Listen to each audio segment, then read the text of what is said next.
CIET NCERT द्वारा प्रस्तुत है कला पर आधारित कक्षा 3 की हिंदी की ध्वनि पाठ्य पुस्तक बांसुरी। अध्याय 7 पृष्ठ 45 लय का अनुभव करें। त क त की ट। संगीत में लय सबसे आवश्यक है। घड़ी की टिक टिक, नल से टपकते पानी की बूंद, चिड़ियों के कलरव आदि का अनुभव करें।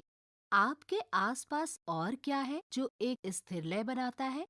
ऐसी कौन सी वस्तुएं हैं जिनकी ध्वनियाँ स्थिर नहीं है? पेड़ पत्तों की सरसराहट, प्रेशर कुकर की सीटी और यातायात में हॉर्न का बजना, ये सारी ध्वनियाँ ऐसी हैं जिनकी लय स्थिर नहीं है। क्या आपको स्थिर ध्वनि अच्छी लगती है या अस्थिर? इसके अतिरिक्त कौन से अन्य उदाहरण हो सकते हैं? इस पर विचार करिए।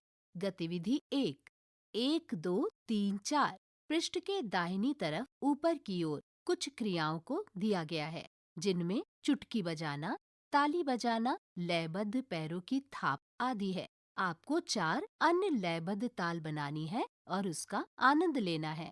पृष्ठ 46, गतिविधि 2, बोलने और प्रतिक्रिया का मानचित्र। हम अपने शरीर से इस प्रकार लय बना सकते हैं: ताली बजाकर, चुटकी बजाकर, पैरों की थाप लगाकर, मुंह से ध्वनि निकालकर। आइए दी गई क्रियाओं को संख्या दें। ताली को 1, चुटकी को 2, पैरों की थाप 3, मुंह से आवाज निकालना 4। अपने शरीर का प्रयोग कर कुछ क्रियाओं द्वारा विभिन्न लयों की स्वयं रचना करें। अब ऐसी लयों को बनाते रहें। पृष्ठ के दाहिनी तरफ ऊपर की ओर एक तालिका दी गई है, जिसमें का वर्ग में जिस लय की रचना की गई है वो है 1, 2, 3, 4। खा में है 2, 3, 1, 4। अब आपको गा, घा, अंगा और चा में ऐसी ही लयों की रचना करनी है। पृष्ठ 47, गतिविधि 3। आइए एक प्रेरणादायक गीत सुने और सीखें। आइए एक लोकप्रिय गाने को सीखें जिसे दुनिया के कई भागों में अलग अलग भाषाओं में गाया जाता है। हम होंगे कामयाब, हम होंगे कामयाब, हम होंगे कामयाब एक दिन। हो मन में है विश्वास, पूरा है विश्वास, हम होंगे कामयाब एक दिन। अंग्रेजी में We shall overcome, we shall overcome, we shall overcome someday. Oh, deep in my heart, I do believe that we shall overcome someday. Kannada में ನಾವು ಗೆದ್ದೆ ಗೆಲ್ತೀವಿ, ನಾವು ಗೆದ್ದೆ ಗೆಲ್ತೀವಿ, ನಾವು ಗೆದ್ದೆ ಗೆಲ್ತೀವಿ ಒಂದು ದಿನ. ಓಹೋ ಮಂದಲ್ಲಿ ವಿಶ್ವಾಸ, ಪೂರ್ತಿ ವಿಶ್ವಾಸ, ನಾವು ಗೆದ್ದೆ ಗೆಲ್ತೀವಿ ಒಂದು ದಿನ. इस पृष्ठ के बाईं तरफ नीचे की ओर कुछ बच्चों के चित्र दिए गए हैं, जहां वो इस गीत का गायन कर रहे हैं। पृष्ठ 48, गतिविधि 4। आइए वाद्य यंत्रों के साथ लय को सीखें। हम होंगे कामयाब। इस गीत की लय को सुनिए। डांडिया की काठी, मंजीरा, खरताल, मैराकस, डफली या घुंघरू, कोई भी सरल वाद्य यंत्र के प्रयोग द्वारा इस गीत की लय को बजाएं। इन वाद्य यंत्रों द्वारा लय देते हुए जब आप इस गीत को गाएंगे तो एक अलग आनंद की अनुभूति होगी। गतिविधि 5। आइए शरीर के अंगों के साथ लय को सीखें। अपने शरीर के अंगों जैसे हाथ, पैर, मुख से ध्वनि निकालें। पैर की थाप से गिने या हाथ से ताली बजाएं और गिने। लय बनाए रखने के लिए अलग अलग तरह से तालियां बजाएं, कभी दाएं, कभी बाएं और कभी ऊपर बजाएं। उदाहरण के लिए 1, 2, 3 ताली, 5, 6, 7 ताली, 1, 2, 3 दाएं ताली, 5, 6, 7 बाएं ताली, 1, 2, 3 सिर के ऊपर ताली, 5, 6, 7 शांति। लय का ये अनुभव कैसा लगा? आप इस गतिविधि को अलग अलग प्रकार से कक्षा में सहपाठियों के साथ मिलकर करें। 5-10 मिनट बाद आपको सम्मिलित लय या ध्वनि सुनाई देगी। अब आगे बढ़ें। इस लय में कुछ तबले के बोल को जोड़ें, जैसे धा गे न ती 1 2 3 4, न क धिन 5 6 7 8। कभी धीमी गति से तो कभी द्रुत गति में इन बोलों को बोलते रहें, या तक धीमी तक झनु बोलें। धागे नती नक धिन कहरवा ताल के नाम से जानी जाती है और इसी तरह 8 अक्षर काल अर्थात 8 मात्राएं होती हैं। तक धीमी तक झनु यह आदि ताल के नाम से जानी जाती है। इस लय का आनंद ले। हम होंगे कामयाब गीत को इसी ताल से गाकर देखते हैं। क्या आप जानते हैं ताल का उल्लेख सबसे पहले सामवेद में मिलता है। 16वीं शताब्दी तक उत्तर एवं दक्षिण भारत की ताल प्रणालियों में कोई अंतर नहीं था। पृष्ठ 49, गतिविधि 6, संगीत में स्वर सीखें। भारतीय शास्त्रीय संगीत के साथ साथ विश्व के कई अन्य संगीत के प्रकार में भी 7 स्वर होते हैं। सा रे ग म प ध नि। ऊपर दिए गए स्वरों के बाद सा स्वर को ऊंचे स्वर में गाएं। इन 7 स्वरों को सप्तक कहा जाता है। आइए हम 7 स्वरों को आरोह एवं अवरोह में गाएं। क्या आप जानते हैं नाट्य शास्त्र भरत मुनि का लिखा हुआ प्राचीन भारतीय ग्रंथ है। इसमें संगीत, नृत्य और नाट्य का वर्णन है। क्या आप जानते हैं कि नाट्य शास्त्र में संगीत के प्रत्येक स्वर अलग अलग भाव से संबंधित हैं। इसका अर्थ ये है कि आप जो भी गाते हैं वो स्वरों के अनुसार अलग अलग भाव प्रदान करता है। पृष्ठ में बाईं तरफ नीचे की ओर गायन करते हुए बच्चों का चित्र बना है। पृष्ठ 50, गतिविधि 7, आइए गीत गाएं। सिर, कंधे, घुटने और पैर। आइए एक मनोरंजक गतिविधि करें। अपने सिर, कंधों, घुटनों और पैरों को छूते हुए ये गीत गाएं। इससे आपका समन्वय कौशल बेहतर होगा और आपको पंजाबी भाषा से भी परिचित कराएगा। बोल, सिर, मोढे, गोडे, पैर, गोडे, पैर। सिर, मोढे, गोडे, पैर, गोडे, पैर। नाले आंख, नाले कान, नाले मुंह, नाले नाक, सिर, गोडे, मोढे, पैर, गोडे, पैर। हिंदी अनुवाद। सिर, कंधे, घुटने और पैर, साथ में आंख और कान, साथ में मुंह और नाक। सिर, कंधे, घुटने और पैर। क्या आप जानते हैं लय संगीत में ताल या गति को इंगित करता है। ये हृदय की धड़कन के समान है। जैसे दौड़ते समय हृदय की धड़कन तेज हो जाती है और सोते समय धीमी, उसी प्रकार अलग अलग रचनाओं में लय भी अलग अलग हो सकती है। अब आप समझ गए हैं कि इस गाने को 2 भाषाओं में किस तरह गाना है। क्या आप इसे अन्य किसी भाषा में गा सकते हैं? इस गीत को अलग अलग लय और गति, तेज और धीमी में गाने का प्रयास करें। इस पृष्ठ के दाहिनी तरफ 2 चित्र हैं। एक लड़की का नृत्य करते हुए चित्र है और एक लड़के का नृत्य करते हुए चित्र है। पृष्ठ 51, गतिविधि 8, जन्म दिवस का गीत सीखिए। जन्म दिवस हर किसी के लिए महत्वपूर्ण दिवस होता है। आइए एक जन्म दिवस का गीत सीखें।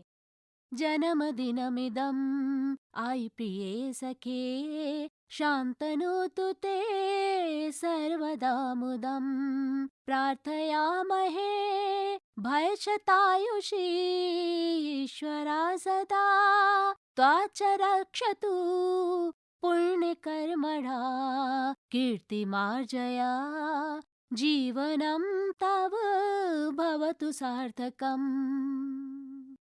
अर्थ, प्रिय मित्र, जन्मदिन की बधाई, आनंद और अच्छी वस्तुएं आपके पास आती रहें। हम आपके स्वस्थ जीवन की कामना करते हैं।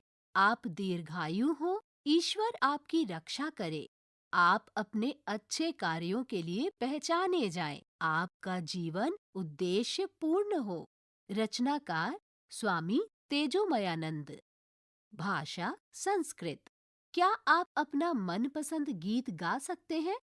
ताली बजाते हुए लय बनाने का प्रयास करें। शिक्षक संकेत। कक्षा में बच्चे का जन्मदिवस गीत, नृत्य और शुभकामना संदेश के कार्ड बनाकर मनाएं। इस गतिविधि द्वारा स्वाभाविक रूप से कला का समावेश होगा। इस पृष्ठ के बाईं तरफ माँ द्वारा बच्चे को खीर खिलाते हुए एक चित्र दिया गया है। पृष्ठ 52 गतिविधि 9 एक रोचक कहानी। प्राचीन भारतीय ग्रंथों के अनुसार विभिन्न पशु पक्षी ऐसी ध्वनियों द्वारा संचार करते हैं जो विभिन्न स्वरों के अनुरूप होती है। प्राचीन संस्कृत ग्रंथ नारदीय शिक्षा विभिन्न पशु पक्षी की ध्वनियों पर आधारित है। आइए ये गीत सीखें। बोल सा मोर के लिए जो बहुत रंगीन है। रे बैल के लिए जो वास्तव में मजबूत है। गा बकरी के लिए जो इधर उधर दौड़ती है। माँ बगुले के लिए जो सफेद एवं लंबा है। पा कोयल के लिए जो प्यारी एवं मीठी है। धा घोड़े के लिए जो तेज दौड़ता है। नी हाथी के लिए जो विशालकाय है। ये हमें फिर से सा पर ले आएगा। सा रे ग म प ध नी सा। सा नी ध प म ग रे सा प सा। इस पृष्ठ पर बाईं ओर नीचे की तरफ एक मोर का चित्र है। इसी पृष्ठ पर ऊपर दाहिनी तरफ एक चिड़िया का चित्र है और नीचे हाथी का चित्र है। पृष्ठ 53 गतिविधि 10 पशु पक्षियों की श्रुति या स्वर। ऐसे पशु पक्षियों के स्वरों की नकल करें जिनके स्वर ऊंचे और मंद ध्वनि वाले हों। उन पशु पक्षियों के नामों की सूची बनाइए जिनकी ध्वनि आपको अपने आसपास सुनाई देती है। आप अपने मित्रों और परिवार के सदस्यों को भी इन ध्वनियों की नकल करके सुना सकते हैं। पृष्ठ के दाहिनी तरफ रिक्त स्थान है जहाँ पर आप अपनी टिप्पणी लिख सकते हैं। पृष्ठ 54 गतिविधि 11 सरगम या अलंकार गाने की विधि। जिस तरह एक घर बनाने के लिए ईंटों का सहारा लिया जाता है, उसी तरह संगीत को भी स्वरों द्वारा निर्मित किया जाता है। 7 स्वर तो आपको याद ही होंगे जो आपने पहले सीखे हैं। आइए उन्हें सुने और एक बार साथ मिलकर गाएं। अब और कुछ सरगम या अलंकार सीखें। अलंकार यानी आभूषण। संगीत में स्वर इन आभूषणों के समान है। सा सा रे गा गा मा मा पा पा धा धा नी सा सा। सा सा नी धा धा पा पा मा मा गा गा रे सा सा। सा रे गा मा पा धा नी धा नी सा नी धा पा मा गा रे सा। इस अभ्यास में आप कितनी पंक्तियों को गा सके? यदि आप इन सभी पंक्तियों को नहीं गा सके तो कोई बात नहीं, अभ्यास करते रहें। पृष्ठ 55 गतिविधि 12 स्वर द्वारा अलंकार या सरगम गाएं और याद करें। कंठ अभ्यास 1 सा गा सा गा सा गा मा गा रे सा। रे गा